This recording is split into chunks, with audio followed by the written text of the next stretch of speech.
আজকের জুমার খুতবায় সংক্ষিপ্ত আলোচনার বিষয়বস্তু রমাজানের শেষ দশক ও লাইলাতুল কদর। ইমামদের একটি জরুরি কর্তব্য হলো সমসাময়িক বিষয় নিয়ে ইমামরা মুসল্লিদেরকে সতর্ক করবে। সেই সুবাদে যেহেতু আজকে আপনাদের মসজিদে খতিব হিসেবে আমি উপস্থিত হয়েছি, আমারও কর্তব্য সমসাময়িক বিষয় নিয়ে আলোচনা করা। মানুষের ইবাদত করার জন্য বছরে যতগুলো গুরুত্বপূর্ণ সময় রয়েছে তার মধ্যে একটি গুরুত্বপূর্ণ সময় হচ্ছে রমাজানের শেষ দশক এবং লাইলাতুল কদর। এটা এতটা গুরুত্বপূর্ণ যে রাসূলুল্লাহ সাল্লাল্লাহু আলাইহি ওয়াসাল্লাম নিজে এটাকে গুরুত্ব দিতেন তার পরিবারকে সাথে নিয়ে। সহিহ বুখারী 2024 নম্বর হাদিসে আয়েশা রাদিয়াল্লাহু আনহা বলেন, ইযা দাখালাল আশরু, যখন রমাজানের শেষ দশক আসতো, শাদ্দা মিযরাহু, তিনি তার লুঙ্গি ভালোভাবে কষে নিতেন, ভালোভাবে বেঁধে নিতেন। অর্থাৎ তিনি রমজানের শেষ দশকে ইবাদত করার জন্য জোরালো প্রস্তুতি গ্রহণ করতেন। ওয়া আহইয়া লাইলাহু, তিনি রাত জেগে থাকতেন। ওয়া আইকাযা আহলাহু, আর তিনি তার পরিবার পরিজনকে জাগিয়ে রাখতেন, জাগিয়ে দিতেন। তাহলে রাসূলুল্লাহ সাল্লাল্লাহু আলাইহি সাল্লাম রমজানের শেষ দশকে শুধু নিজে ইবাদত করতেন না, বরং পরিবারকে ইবাদত করার জন্য তাগাদা দিতেন, ইবাদত করার জন্য পরিবারকেও জাগিয়ে দিতেন। আমরা একটু একটু নিজেরা করলেও আমরা পরিবারের দিকে অন্তত এই খেয়ালটা রাখি না। পরিবারে কে ঘুমাচ্ছে, কে জেগে আছে, এই বিষয়টা আমরা গুরুত্ব দিই না। অথচ আমাদের উচিত ছিল নিজেরা যেমন এই 10 দিন ইবাদতে বেশি মনোযোগী হব, ঠিক তেমনি ভাবে পরিবারকেও জাগিয়ে দেওয়া, রাতে যেন তারাও ইবাদত করে সেই দিকটাও খেয়াল রাখা। আজকে দেখেন আমাদের কাছে শেষ দশকটা কিভাবে কাটে। রমজানের শেষ দশক মানে আমাদের কাছে ঈদের যে কেনাকাটা করা, মার্কেট করা, এইটার যে চিন্তা ভাবনা, এইটা করতে করতেই আমাদের দিন চলে যায়। রমজানের শেষ দশক ইবাদত করব, এই চিন্তা ভাবনা আমাদের মধ্যে থাকেই না। অথচ রাসূলুল্লাহ সাল্লাল্লাহু আলাইহি ওয়াসাল্লাম নিজে ইবাদত করতেন রাত জেগে, পরিবারকে জাগিয়ে দিতেন ইবাদত করার জন্য। একজন মুসলিম হিসেবে কিন্তু পরিবার পরিজনকে সাথে নিয়ে রমজানের শেষ দশকে আমল করা আমাদের জন্য জরুরি। আপনি দেখুন এই রমজানের শেষ দশকের গুরুত্ব কেন। লাইলাতুল কদর আছে, এবং লাইলাতুল কদরকে অনুসন্ধান করা, তালাশ করা, খোঁজা, এটা একজন মুসলিম হিসেবে, একজন ইমানদার হিসেবে অত্যন্ত জরুরি বিষয়। কিন্তু আমরা কি সে কাজ করছি? আপনার বাড়িতে যদি কোনো মহিলার স্বর্ণের নাকফুল অথবা কানের দুল হারিয়ে যায়, তাহলে কি করি আমরা? বাড়ির ছোট থেকে বড় পর্যন্ত প্রত্যেকেই সেই স্বর্ণের জিনিসটা খোঁজা শুরু করি, কোথায় আছে, কোথায় হারালো। আমাদের কাছে কি এটা মনে হচ্ছে যে ওই স্বর্ণের নাকফুল অথবা কানের দুলের চাইতে লাইলাতুল কদর খুব হালকা বিষয়? পৃথিবীর কোনো কিছুর মূল্য দিয়ে রমজানের শেষ দশকের মূল্যায়ন করা সম্ভব নয়। পৃথিবীর কোনো কিছু দিয়ে লাইলাতুল কদরের গুরুত্বকে অনুধাবন করা সম্ভব নয়। অথচ আমরা একটা নাকফুল খোঁজার জন্য পুরো পরিবার লেগে গিয়েছি। লাইলাতুল কদর খোঁজার জন্য, পাওয়ার জন্য, অনুসন্ধান করার জন্য, তালাশ করার জন্য আমাদের কতটুকু চেষ্টা, আমরা কিন্তু এই কাজটা করছি না। অথচ একজন মুসলিম হিসেবে, একজন ইমানদার হিসেবে আমাদের কর্তব্য রমজানের শেষ দশকে নিজে ইবাদত করা এবং পরিবারকে সাথে নিয়ে তাদেরকেও ইবাদতে মগ্ন করা। আল্লাহ সুবহানাহু ওয়া তাআলা আমাদেরকে কবুল করুন, আল্লাহুম্মা আমিন। এবার আসুন লাইলাতুল কদর। লাইলাতুল কদর শব্দের অর্থ হলো তাকদীরের রাত তথা ভাগ্য রজনী, ভাগ্যের রাত। এটার আর একটা অর্থ রয়েছে শান, মর্যাদা, মাহাত্ম্য। অর্থাৎ একজন মানুষ যখন লাইলাতুল কদরে ইবাদত করে লাইলাতুল কদরকে পেয়ে যায়, তখন আল্লাহ সুবহানাহু ওয়া তাআলার নিকটে তার সম্মান, মর্যাদা বৃদ্ধি পায়। এই জন্য এটাকে লাইলাতুল কদর বলা হয়। এই লাইলাতুল কদরের অনেক গুরুত্ব রয়েছে। কেন গুরুত্ব, এই বিষয়গুলো আমি পয়েন্ট আকারে কিছু তুলে ধরার জন্য চেষ্টা করছি।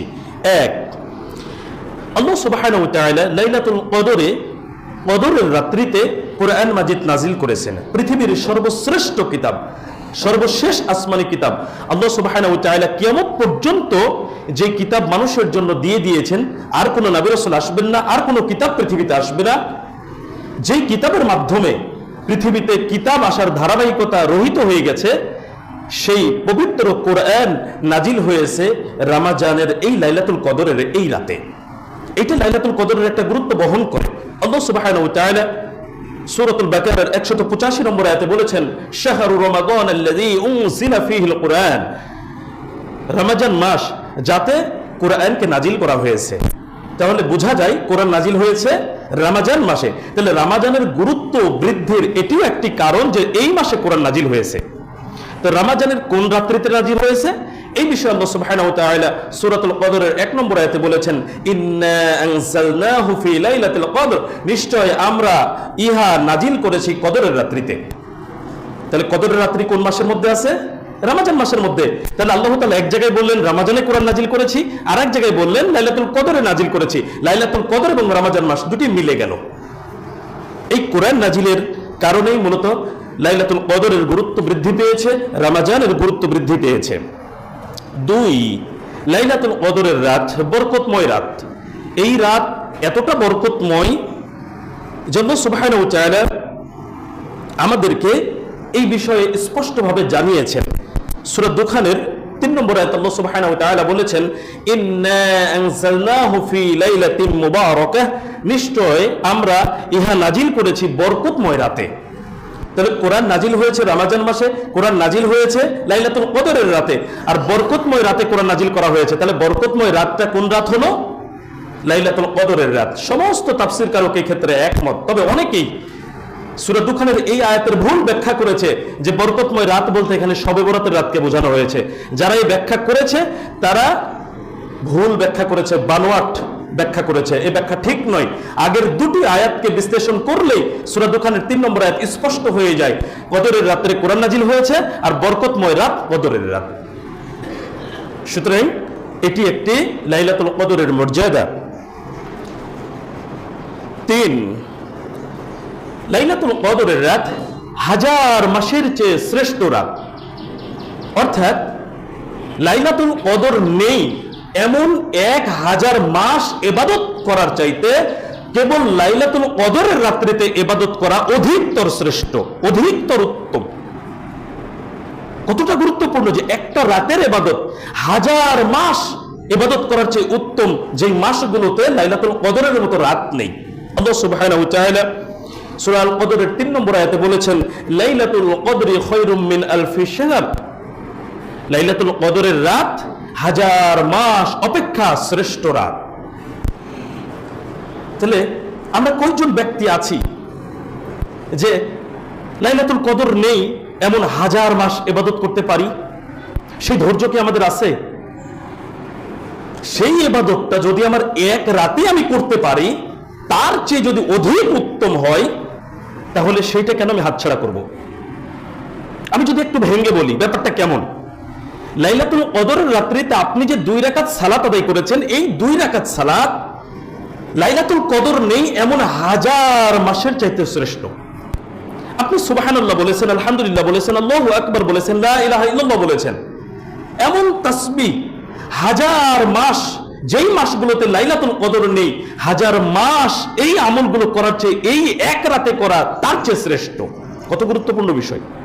অথচ লাইলাতুল কদর আমরা কতটুকু গুরুত্ব দিই, কতটুকু এটা পাওয়ার জন্য আমরা চেষ্টা করি। আল্লাহ সুবহানাহু ওয়া তাআলা এই রাতকে মহিমান্বিত করেছেন মানুষের জন্য, মানুষ যেন এই রাত থেকে কিছু অর্জন করতে পারে। 4, লাইলাতুল কদরের রাত্রিতে ফেরেশতাদের আগমন ঘটে। এটা বরকতেরই আরেকটি মাধ্যম বা প্রকাশ, বহিঃপ্রকাশ। আল্লাহ সুবহানাহু ওয়া তাআলা সূরাতুল কদরের 4 নম্বর আয়াতে আল্লাহ এইভাবে উল্লেখ করেছেন, লাইলাতুল কদরি খায়রুম মিন আলফি শাহর। এই আয়াতটা উল্লেখ করার পরে আল্লাহ সুবহানাহু ওয়া তাআলা ফেরেশতাদের যে পৃথিবীতে আগমন, সেই বিষয়টাও সুস্পষ্ট করে দিলেন এবং কেন আগমন করেছে সেই বিষয়টা উল্লেখ করছেন এইভাবে, তানাজ্জালুল মালাইকাতু ওয়ার রূহ ফিহা বিইذনি রাব্বিহিম মিন কুল্লি আমর। ফেরেশতাগণ এবং রূহ এই রাতে নাজিল হয় আল্লাহর অনুমতি ক্রমে সকল সিদ্ধান্ত নিয়ে। এখানে দুটি অংশ রয়েছে। আল্লাহ সুবহানাহু ওয়া তাআলা ফেরেশতাগণ উল্লেখ করেছেন মালাইকা শব্দ দিয়ে, এরপরে আবার তিনি রূহ শব্দটি উল্লেখ করেছেন। ফেরেশতাগণ সবার কথা উল্লেখ করার পরে আল্লাহ সুবহানাহু ওয়া তাআলা রূহ দ্বারা আলাদা করে জিবরিল আলাইহিস সালাতু ওয়াস সালামকে বুঝিয়েছেন। জিবরিল আলাইহিস সালামকে আলাদা করে বোঝানোর উদ্দেশ্য হলো ফেরেশতাদের মধ্যে এক বিশেষ মর্যাদার অধিকারী তিনি। রূহ দ্বারা উদ্দেশ্য জিবরিল আলাইহিস সালাম, অর্থাৎ বোঝা যাচ্ছে যে জিবরিল আলাইহিস সালাম সহ অন্যান্য ফেরেশতারা লাইলাতুল কদরের রাত্রিতে দুনিয়ায় অবতীর্ণ হয়।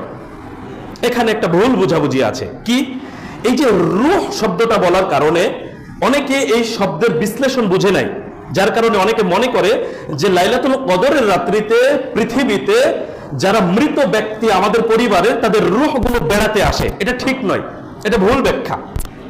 রূহগুলো পৃথিবীতে আসার কোনো সুযোগ নেই। রূহ দ্বারা এই আয়াতে বোঝানো হয়েছে জিবরিল আলাইহিস সালামকে ফেরেশতাদের সাথে তাকে আলাদা করে বোঝানোর উদ্দেশ্য হলো তিনি ফেরেশতাদের মধ্যে অধিক মর্যাদা সম্পন্ন একজন ফেরেশতা। আল্লাহ সুবহানাহু ওয়া তাআলার জন্য তাকে আলাদা করে উল্লেখ করেছেন। দ্বিতীয় নম্বর, এই আয়াতের আরেকটি বিষয় হচ্ছে যেটা আলোচনার 5 নম্বর পয়েন্ট, আল্লাহ সুবহানাহু ওয়া তাআলার অনুমতি ক্রমে সকল সিদ্ধান্ত নিয়ে তার আগমন করে পৃথিবীতে। এর অর্থটা কি? এর অর্থ হলো লাইলাতুল কদরের রাত্রিতে 1 বছরের গুরুত্বপূর্ণ বিষয়গুলো নির্ধারিত হয়। যেমন এই বছর কারা কারা পৃথিবীতে জন্মগ্রহণ করবে, এটা লাইলাতুল কদরের রাত্রিতে সারা বছরের কর্মসূচি নির্ধারিত হয়।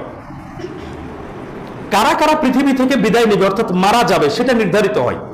আল্লাহ সুবহানাহু ওয়া তাআলা এই বছরের মধ্যে কি পরিমাণে রিজিক পৃথিবীতে দিবেন সেটা নির্ধারিত হয়। কবে হয়? লাইলাতুল কদরের রাত্রিতে। আল্লাহ সুবহানাহু ওয়া তাআলা সূরা দুখানের 4 নম্বর আয়াতে বলেছেন, ফিহা ইউফরাকু কুল্লু আমরিন হাকিম, সেই রাতে প্রত্যেক চূড়ান্ত সিদ্ধান্ত, চূড়ান্ত বিষয় স্থিরকৃত হয়।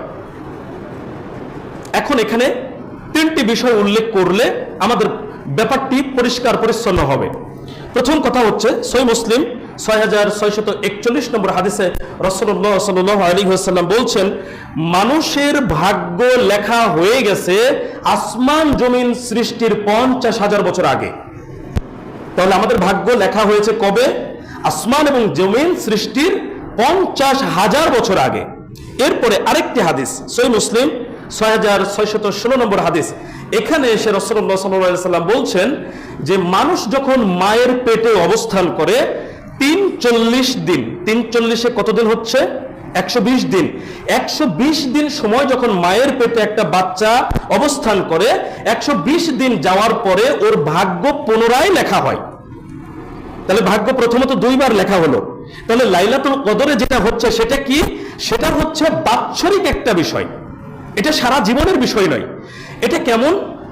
যেমন মনে করেন যে জন্মগ্রহণ কে করবে এই বছরের মধ্যে, কে মারা যাবে, বা আল্লাহ সুবহানাহু ওয়া তাআলা কি পরিমাণ রিজিক পৃথিবীতে দিবেন, এই বিষয়গুলো আগেই সিদ্ধান্ত হয়ে আছে। আল্লাহর নির্ধারিত এই সিদ্ধান্তগুলো সংশ্লিষ্ট ফেরেশতার নিকটে অর্পণ করা হয় লাইলাতুল কদরের রাত্রিতে। এর বেশি বলার সুযোগ আমাদের নেই। যতটুকু আমাদের কাছে এসেছে ততটুকুর উপরে আমাদের বিশ্বাস রাখতে হবে। এর বেশি বলতে গেলে নিজেরা ভুল ভ্রান্তির মধ্যে পড়ে যাব, আমাদের আকীদায় ত্রুটি হবে, কুফরি শিরকের মধ্যে আমরা পড়ে যেতে পারি। সুতরাং লাইলাতুল কদরের আরেকটি গুরুত্বপূর্ণ বিষয় আমরা পেলাম যে সারা বছরের নির্ধারিত বিষয়গুলো আল্লাহ সুবহানাহু ওয়া তাআলা এই রাতে সংশ্লিষ্ট ফেরেশতার কাছে অর্পণ করেন। 6, লাইলাতুল কদরের রাত প্রশান্তির রাত। এই রাত এতটা প্রশান্তিময় যে সন্ধ্যা থেকে ফজর হওয়া পর্যন্ত এতে থাকে প্রশান্তি, নিরাপত্তা, এতে থাকে যাবতীয় কল্যাণ ও মঙ্গল। আল্লাহ সুবহানাহু ওয়া তাআলা সূরাতুল কদরের 5 নম্বর আয়াতে বলেছেন, সালামুন হিয়া হাত্তা মাতলাইল ফজর, প্রশান্তিময় সেই রাত ফজরের আবির্ভাব হওয়া পর্যন্ত। অর্থাৎ এই রাতের প্রশান্তি থাকে সন্ধ্যা থেকে ফজর পর্যন্ত, যাবতীয় নিরাপত্তা থাকে, যাবতীয় কল্যাণ থাকে এর মধ্যে, যাবতীয় মঙ্গল থাকে এর মধ্যে। এই কল্যাণ এবং মঙ্গল, এই প্রশান্তি তারাই অর্জন করতে পারে যারা লাইলাতুল কদরকে তালাশ করে, লাইলাতুল কদরে ইবাদত করে। 7, লাইলাতুল কদর গুনাহ মাফের গুরুত্বপূর্ণ একটি সময়। গুনাহ অন্য সময়ও মাফ হয়, কিন্তু লাইলাতুল কদরও তার মধ্যে একটি গুরুত্বপূর্ণ সময়। রাসূলুল্লাহ সাল্লাল্লাহু আলাইহি ওয়াসাল্লাম বলছেন, সহিহ বুখারী 2014 নম্বর হাদিস, রাসূলুল্লাহ সাল্লাল্লাহু আলাইহি ওয়াসাল্লাম এভাবে বলছেন, মান কামা লাইলাতুল কদরি, যে ব্যক্তি লাইলাতুল কদরে দাঁড়িয়ে সালাত আদায় করে, ইবাদত করে, ঈমানান ওয়া ইহতিসাবান, ঈমানের সাথে সওয়াবের আশায়। এখানে দুটি শর্ত আছে, ঈমানের সাথে হতে হবে, সওয়াবের আশায় হতে হবে। গতানুগতিক নয় যে আমার পাড়া প্রতিবেশী, আমার বন্ধু বান্ধব মসজিদে অবস্থান করছে, তারা একটু তাসবিহ তাহলিল করছে, আমিও একটু সাথে যাই, এইরকম নয়। ঈমানের সাথে সওয়াবের আশায়।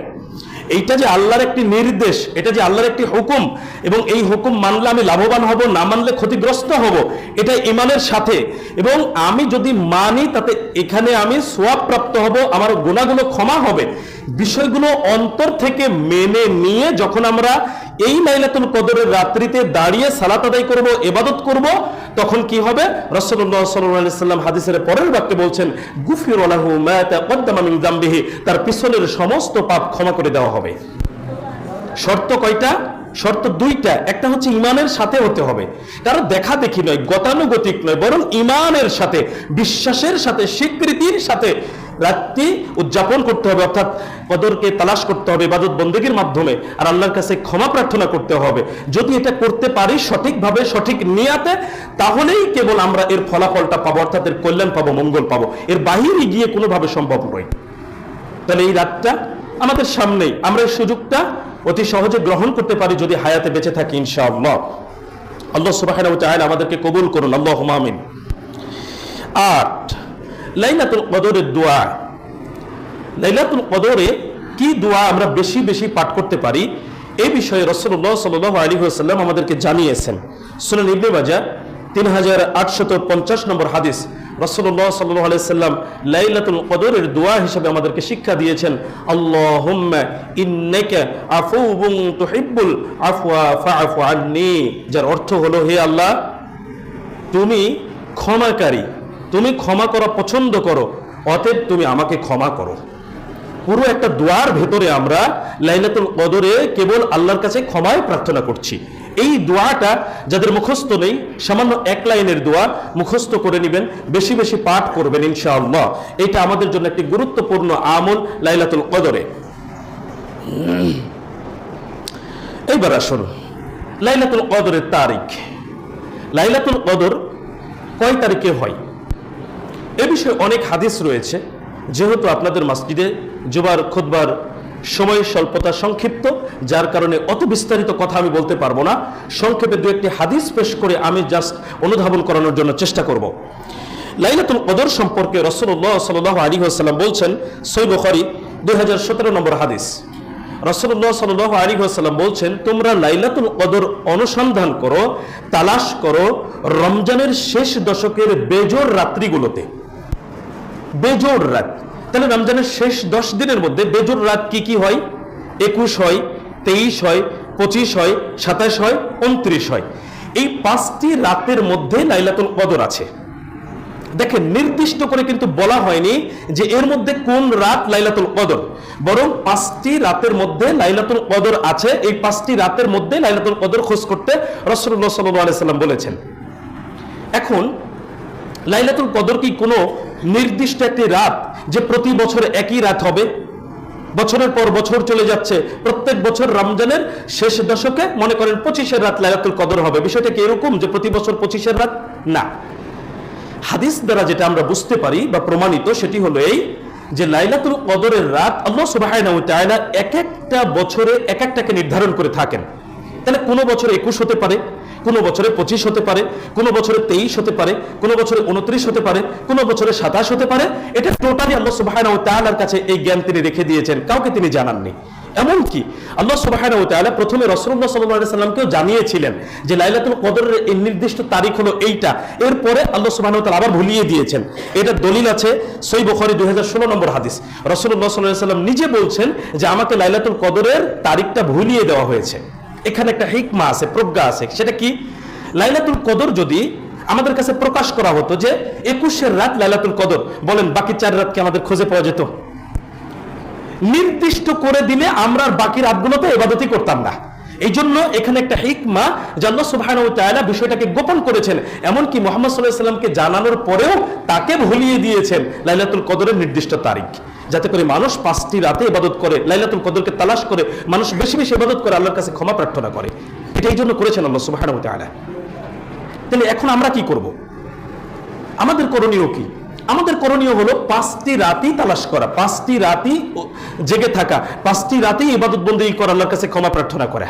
দেখুন, আমি ছোট্ট একটা উদাহরণ পেশ করি আপনাদের জন্য। আমরা কি করি? আমরা শুধু 27 রাত্রিকে কেন্দ্র করে লাইলাতুল কদর তালাশ করি। রাসূলুল্লাহ সাল্লাল্লাহু আলাইহি সাল্লামকে যেখানে ভুলিয়ে দেওয়া হয়েছে যে লাইলাতুল কদরের নির্দিষ্ট রাত কোনটা, সেখানে আমি আপনি কিভাবে নির্ধারণ করে নিলাম যে 5টার মধ্যে শুধু 27 পালন করব? শুধু 27 পালন করলে আমি লাইলাতুল কদর পেতেও পারি, নাও পেতে পারি। বরং যদি কেউ শুধু 27 রাত্রিকেই লাইলাতুল কদর মনে করে, তাহলে তার সিদ্ধান্ত তো হাদিসের সাথে সাংঘর্ষিক হয়ে গেল। কেন হাদিস বলছে 5টা রাতের মধ্যে আছে, আর ও নির্ধারণ করে নিয়েছে যে এই রাতই লাইলাতুল কদর। অথচ রাসূল সাল্লাল্লাহু আলাইহি ওয়াসাল্লাম নিজেও জানেন না যে লাইলাতুল কদরের সঠিক রাত কোনটা, আল্লাহই তো ভুলিয়ে দিলেন। তাহলে আমি কিভাবে নির্ধারণ করে নিলাম? নির্দিষ্ট করা ঠিক নয়। 5টা রাতের মধ্যে আছে, যদি 5টা রাত উদযাপন করি, ইনশাআল্লাহ আশা রাখতে পারি যে 5টি রাতই ইবাদত বন্দেগী করলাম, কোনো না কোনো রাত আমি লাইলাতুল কদর হিসেবে পাবো, ইনশাআল্লাহ এটা বিশ্বাস রাখতে পারি। কিন্তু যদি একটি রাত নির্দিষ্ট করে নিয়ে আমি আমল করি, ওই রাত আমার লাইলাতুল কদর হতেও পারে, নাও পারে। এ তো অন্ধকারে ঢেল ছোড়ার মতো, লাগতেও পারে, নাও লাগতে পারে। আমি ছোট্ট একটি উদাহরণ পেশ করে আপনাদের বোঝার সুবিধার্থে। মনে করেন এইখানে 5টা চৌবাচ্চা আছে। আমরা যারা শিক্ষিত মানুষ তারা চৌবাচ্চার অঙ্ক করেছি, তো এই ভাষাটা হয়তো সবাই বুঝবো না। চৌবাচ্চা ছোট ছোট করে মনে একটা ঘের তৈরি করলাম, কিছু পানি রাখলাম, 5টা চৌবাচ্চা। তো 5টা চৌবাচ্চার মধ্যে একটা চৌবাচ্চাতে 5 কেজি ওজনের একটা রুই মাছ ছেড়ে দিলাম। আর আমাদেরকে সুযোগ দেওয়া হলো যে জাল ফেলতে হবে এবং রুই মাছটাকে ধরতে হবে। 5টাতে 5 বার জাল ফেলবো মাছটা ধরার জন্য, নাকি যে কোনো একটাতে একবার জাল ফেলবো, পেলে পাবো, না পেলে না পাবো, এই বলে চলে আসবো? কোনটা করবো বুদ্ধিমান মানুষ হলে? একটাতে একটা ফেলবো নাকি 5টাই ফেলার চেষ্টা করবো? 5টাই স্বাভাবিক, এটা কিন্তু আমরা বুঝি। তাহলে আমি যখন একটা মাছ ধরার জন্য এটা বুঝতে পারছি যে মাছ আছে একটা চৌবাচ্চায়, আমি তো জানি না পানির নিচে ও কোথায় আছে, কোন চৌবাচ্চাতে আছে। ওকে ধরতে হলে আমি যদি 5টাতেই জাল ফেলি, মাছ মিস হবে? মাছ মিস হবে না। কিন্তু আমি মনে করেন চোখ বন্ধ করে একটাতে মারলাম, উঠলে উঠবে, না উঠলে আমি চলে যাব, মাছ পেতেও পারি, নাও পেতে পারি। রমজানের শেষ দশকের 5টি লাইলাতুল কদরের রাত্রে রাসূলুল্লাহ সাল্লাল্লাহু আলাইহি ওয়াসাল্লাম নির্ধারণ করে দিয়েছেন, আমি যদি নির্দিষ্ট করে একটা রাতে ইবাদত বন্দেগী করি, তাহলে একদিকে হাদিসের সাথে সাংঘর্ষিক হচ্ছে, আরেকদিকে আমি লাইলাতুল কদর পেতেও পারি, আমার লাইলাতুল কদর মিসও হতে পারে। কিন্তু আল্লাহর উপরে ভরসা রেখে ইনশাআল্লাহ, যেহেতু রাসূলুল্লাহ সাল্লাল্লাহু আলাইহি ওয়াসাল্লাম বলছেন লাইলাতুল কদর এই বেজোড় 5 রাতের মধ্যে আছে, যদি 5টি রাতই আমি ইবাদত বন্দেগী করি, তাহলে আমার মিস হওয়ার সম্ভাবনা থাকছে না। ইনশাআল্লাহ আমরা লাইলাতুল কদর পেয়ে যাব এবং এর কল্যাণ, এর বরকত, এর প্রশান্তি ইনশাআল্লাহ আমরা পাবো। সুতরাং আপনাদের কাছে আমার এতটুকু বিনীত অনুরোধ যে 5টি রাতই আমরা ইবাদত বন্দেগী করব, ইনশাআল্লাহ নিজে করব, পরিবার পরিজনকে সাথে নিয়ে করব। দেখুন আল্লাহ সুবহানাহু ওয়া তাআলা সূরা তাহরিমের 6 নম্বর আয়াতে বলছেন, ইয়া আইয়ুহাল্লাযীনা আমানু, হে ঈমানদারগণ, উ আনফুসাকুম ওয়া আহলিকুম নারা, তোমরা নিজেরা জাহান্নাম থেকে বাঁচাও এবং তোমাদের আহাল পরিবারকে জাহান্নামের আগুন থেকে বাঁচাও। শুধু নিজে বাঁচাবো এমনটা নয়, আহাল পরিবারকে বাঁচাতে হবে। তাহলে আমি শুধু ইবাদত করলেই বেঁচে যাবো এমনটা নয়, আমার পরিবারকেও ইবাদতের জন্য তাগাদা দিতে হবে, তাদেরকেও সাথে নিয়ে আমাদের ইবাদত করা উচিত। সম্মানিত উপস্থিতি, এবার আসুন, লাইলাতুল কদর গতানুগতিক প্রতি বছরই আমরা পাই, কিন্তু আমরা লাইলাতুল কদরকে কতটুকু মূল্যায়ন করতে পারি, কতটুকু গুরুত্ব দিতে পারি? আসে চলেও যায়, আমরা কি এর কল্যাণ পাই কিনা, আমরা কি এটাকে মূল্যায়ন করতে পারি কিনা? দেখুন, যদি লাইলাতুল কদর আমাদের কাছে এসে গতানুগতিক চলেই যায়, কল্যাণ না পায়, মঙ্গল না পায়, বা এর যে উপকারিতা সেটা যদি অর্জন করতে না পারি, তাহলে সেটা আমাদের জন্য বড় ক্ষতির কারণ। রাসূলুল্লাহ সাল্লাল্লাহু আলাইহি ওয়াসাল্লাম সুনান আন-নাসাঈর 2110 নম্বর হাদিসে বলেছেন, লাইলাতুল কদরের কল্যাণ থেকে যে ব্যক্তি বঞ্চিত হয়ে গেল, সেই ব্যক্তি যাবতীয় কল্যাণ থেকে বঞ্চিত হয়ে গেল, প্রকৃত রূপে কল্যাণ থেকে বঞ্চিত হয়ে গেল। পৃথিবীতে কত ধরনের কল্যাণ আছে, আমরা যদি কল্যাণ থেকে বেরিয়ে যাই, মঙ্গল থেকে বেরিয়ে যাই, উপকারিতা থেকে দূরে সরে যাই, তাহলে বুঝতে হবে আমি ইহকালীন জীবনে ক্ষতিগ্রস্ত, পরকালীন জীবনেও ক্ষতিগ্রস্ত, আখিরাতে গিয়েও মুক্তি পাবো না, জাহান্নাম থেকে ক্ষতি রয়েছে। সুতরাং এই রাত যারা আমরা পাবো, এই 4-5 দিন 6 দিনের মধ্যে অনেক মানুষই মারা যাবে আমাদের মধ্যে থেকে, চেনা পরিচিত মানুষ অনেকে দুনিয়া থেকে বিদায় নেবে। তো যারা আমরা লাইলাতুল কদরকে পাবো, তারা অন্তত লাইলাতুল কদরকে গুরুত্ব দেব। লাইলাতুল কদরকে পাওয়ার জন্য, এই রাতের যে উপকারিতা সেটা লাভ করার জন্য আমরা সচেষ্ট হব ইনশাআল্লাহ। পরিশেষে এসে লাইলাতুল কদরের যে ভাব গাম্ভীর্য আছে সেই বিষয়টা নিয়ে দুই একটি কথা বলবো। আজকে মুসলিমদের মাঝে এবাদতের যে জায়গাটা, এবাদতের ম্যাক্সিমাম জায়গাগুলো আনুষ্ঠানিকতায় পরিপূর্ণ হয়ে গেছে, অথচ এবাদত কখনো আনুষ্ঠানিকতা নয়। আপনাদের কি মনে হয় বিবাহ এবাদত নাকি নিছক একটা ছেলে খেলা? কি মনে হয় আপনাদের? বিবাহ করার নির্দেশ কে দিয়েছেন? আল্লাহ দিয়েছেন, সূরা নিসার ভেতরে স্পষ্ট বর্ণনা। তাহলে আল্লাহ সুবহানাহু ওয়া তাআলা নারী এবং পুরুষকে সৃষ্টি করেছেন, বিবাহ তিনি ব্যবস্থা করে দিয়েছেন। তো বিবাহের যে বিষয়টি আমরা পালন করি, এটা আসলে নিছক শুধু দুনিয়াবী বিবাহ নয়, এটা একটি ধর্মীয় আচার, এটা একটি আল্লাহ সুবহানাহু ওয়া তাআলার পক্ষ থেকে মানুষের জন্য পালনীয় কর্তব্য। তাহলে বিবাহকে যদি ইবাদত মনে করতাম, তাহলে বিবাহের আজকে যে অবস্থা আমরা দেখছি বিবাহের অনুষ্ঠান সূচিতে, তাতে এগুলো হওয়ার কথা ছিল না। বিবাহ একটি ইবাদত, ঈদ একটি ইবাদত। আজকে আমরা যেভাবে ঈদ পালন করি, ঈদকে ইবাদত মনে হয়? হয় না। কিন্তু ঈদকে তো ঈদের মতো পালন করা উচিত ছিল। সকালে তাকবীর পাঠ করে আমরা ঈদগাহে যাই, ঈদের সালাত আদায় করি, আল্লাহর বরত্ব ঘোষণা দিয়ে আমরা ঈদ উদযাপন করি। ঈদ একটি ইবাদত। শরীয়ত সম্মত উপায়ে যখন আমরা ঈদ পালন করব, তখনই ঈদের কল্যাণ পাবো, উপকারিতা পাবো, নেকি পাবো। কিন্তু যখনই এর মধ্যে কাবিরা গুনাহ ঢুকে যাবে, যখনই শিরক ঢুকে যাবে, যখনই বিদআত ঢুকে যাবে, যখনই গান বাজনা, অশ্লীলতা, নৃত্য, এই ধরনের বিষয়গুলো চলে আসবে, অর্থাৎ কাবিরা গুনাহ বা পাপের কাজগুলো যখন আমার ঈদের সাথে সংশ্লিষ্ট হয়ে যাচ্ছে, তখন কি আমার ঈদটা ইবাদত থাকছে? কিভাবে থাকে? ঈদ তখন আর ইবাদত থাকবে না। তাহলে ইবাদতকে আমরা পাপের মধ্যে নিয়ে চলে গেছি। আমি ওই দুইটি উদাহরণ দিয়ে বোঝাতে চাচ্ছি, লাইলাতুল কদরের রাত এত গুরুত্বপূর্ণ আমাদের জন্য, অথচ লাইলাতুল কদরের রাতও আজকে অনুষ্ঠানের মধ্যে চলে গেছে।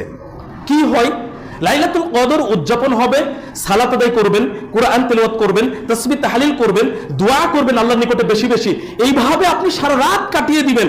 কিন্তু আজকের লাইলাতুল কদর কিভাবে উদযাপন হচ্ছে? মাইকে গজল বাজাচ্ছে, মাইকে কোরআন তেলাওয়াত করছে, একজনের ঘুম নষ্ট করছে, হইচই হচ্ছে, গরু মেরে খাসি মেরে পিকনিক হচ্ছে। লাইলাতুল কদরকে পিকনিক করার জন্য আল্লাহ দিলেন? এতক্ষণ যে বক্তব্য শুনলেন, তাতে কি মনে হলো যে লাইলাতুল কদর পিকনিকের জায়গা? পিকনিকের কি সময় নাই? তাহলে কেন এরকম আয়োজন?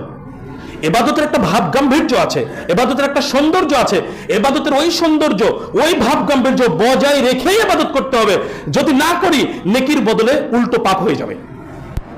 এখন আপনি চিন্তা করুন, ছাগল একটা জবাই করেছেন, একজনে খড়ি আনতে যাচ্ছে, একজনে সসপিন আনতে যাচ্ছে, একজনে আদা রসুন পিষছে, বলেন ইবাদত কখন হবে? আপনি বলেন। হাজার মাসের চাইতে শ্রেষ্ঠ রাত আপনি পিকনিক করে কাটিয়ে দিলেন। ইবাদতের সাথে কি আর কি ফাজলামি চলে? সচেতন হতে হবে। খাওয়া দাওয়ার অনেক সময় আছে, পিকনিকের অনেক সময় আছে, বন্ধুদের সাথে আড্ডাবাজির অনেক সময় আছে। লাইলাতুল কদরের রাত এইরকম বিষয় নয়, এর একটা গুরুত্ব আছে, এটা ইবাদত। এই মাসের যেমন উপকারিতা আছে, ইবাদত করলে, তালাশ করলে, ঠিক তেমনি ভাবে সঠিকভাবে যদি এটাকে আমরা পালন করতে না পারি, কল্যাণ থেকে বঞ্চিত হব, ক্ষতিগ্রস্ত হয়ে যাব। আপনাদের প্রতি বিনীত অনুরোধ থাকছে, যারা বড় মানুষ আছেন, সিনিয়র আছেন, যারা নেতৃত্ব দেন মসজিদে, তারা সবসময় এটা খেয়াল রাখবেন। স্বাভাবিক একটা কিছু, আপনি খেজুর নিয়ে এসেছেন, মানুষ সারা রাত ধরে আছে, রাত্রি 1টার দিকে, 12:30টার দিকে 1টা 2টা করে খেজুর খেয়ে পানি পান করলেন, আপনার ভেতরে একঘেয়েমিটা কেটে গেল। এটার কি কারো সময় নষ্ট হবে? কিন্তু আপনি যখন বড় ধরনের আয়োজন করছেন খাওয়া দাওয়ার, ছাগল মেরে, খাসি মেরে, গরু মেরে, তখন সেখানে আর ইবাদত থাকে না। আমরা এই বিষয়গুলোতে সতর্ক থাকব। ইবাদতের পরিবেশ তৈরি করতে হবে, ইবাদতের সৌন্দর্য আমাদের কাছে তুলে ধরতে হবে, সৌন্দর্যকে আমাদের দেখতে হবে, অবলোকন করতে হবে।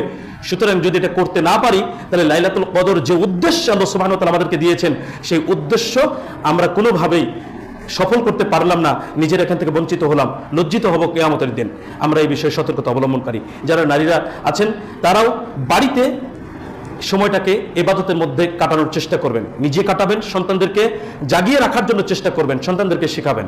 প্রত্যেকটা বিষয় যখন নিজের আমল করবেন, সেই বিষয়ে সন্তানদেরকেও সাথে রাখবেন, সন্তানদেরকে আমল করাবেন। এতে তাদের এটা অনুশীলন হবে, তারাও ধীরে ধীরে ইসলামের উপরে গড়ে উঠবে। আমল লাগবেই, কেউ কাউকে বাঁচাতে পারবে না। আমার নিজের আমল ছাড়া আমাকে আমার বাপ মা বাঁচাতে পারবে না, আমার বাপ মায়ের নিজের আমল ছাড়া আমি গিয়ে আমার বাপ মাকে বাঁচাইতে পারবো না। আপনার আমল দিয়ে আপনাকে বাঁচতে হবে, সন্তানের আমল দিয়ে সন্তানকে বাঁচতে হবে। সুতরাং প্রত্যেকের আমল প্রয়োজন, আমল ছাড়া বিচারের কাঠগড়ায় বাঁচার কোনো সুযোগ নেই। তবে কথা যেহেতু উঠে গেল, এই হাদিসটা বলাই লাগবে। রাসূলুল্লাহ সাল্লাল্লাহু আলাইহি সাল্লাম বলছেন, কিয়ামতের দিন আল্লাহর দয়া ছাড়া কেউ জান্নাতে যাবে না, আল্লাহর দয়া ছাড়া কেউ জান্নাতে যাবে না। সাহাবায়ে কেরামগণ বলছেন, আপনিও না? রাসূলুল্লাহ সাল্লাল্লাহু আলাইহি ওয়াসাল্লাম বলছেন না, আমিও না।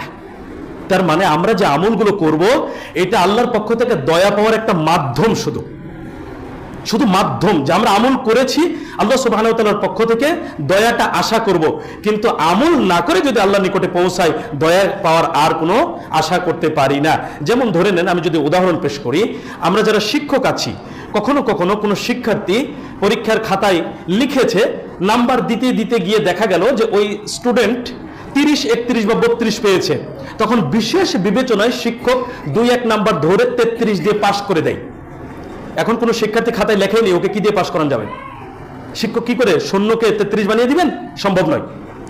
কিছু লেখা আছে, কিছু পেয়েছে, 2-1 নাম্বার শর্টের জন্য বাচ্চাটা 33 পাচ্ছে না বা পাশ করতে পারছে না, তাকে 33 করে দেওয়া হচ্ছে। কিছু আমল আল্লাহর নিকটে যখন নিয়ে যাব তখন আশা করতে পারি যে তার কাছ থেকে দয়া পাবো। আমি খালি হাতে, শূন্য হাতে আল্লাহর নিকটে পৌঁছে গেলাম, আল্লাহ কিভাবে দয়া করবেন? সুতরাং ছোট বড়, নারী পুরুষ যেই হই না কেন, রমজান মাস পেয়েছি, আজকে 16তম রমজান মনে হয়, 16তম রমজান আজকে। এই মাত্র 3-4 দিন পরেই কিন্তু 21-এর রাত আমরা পেয়ে যাচ্ছি, লাইলাতুল কদর সহ রমজানের শেষ দশক পেয়ে যাচ্ছি। গুরুত্ব দিই, রমজানের শেষ দশকে একটু আমল করি। মাস চলে গেলে বাকি 11 মাস এই কাজগুলো আমাদের করতে হয় না। সুতরাং যখন পাচ্ছি তখন সেটাকে মূল্যায়ন করার জন্য চেষ্টা করি। যদি মূল্যায়ন না করি তাহলে পরবর্তীতে এটার কারণে আমাদেরকে আফসোস করতে হবে। সুতরাং সেই দিন যাতে আফসোস করতে না হয়, সময় আছে, সুযোগ আছে, সময়টাকে কাজে লাগানোর জন্য চেষ্টা করি। আল্লাহ সুবহানাহু ওয়া তাআলা আমাদেরকে কবুল করুন। আল্লাহুম্মা আমিন। আকুলু কওলি হাযা আস্তাগফিরুল্লাহ লি ওয়া লাকুম ওয়া লিসাইরিল মুসলিমিন।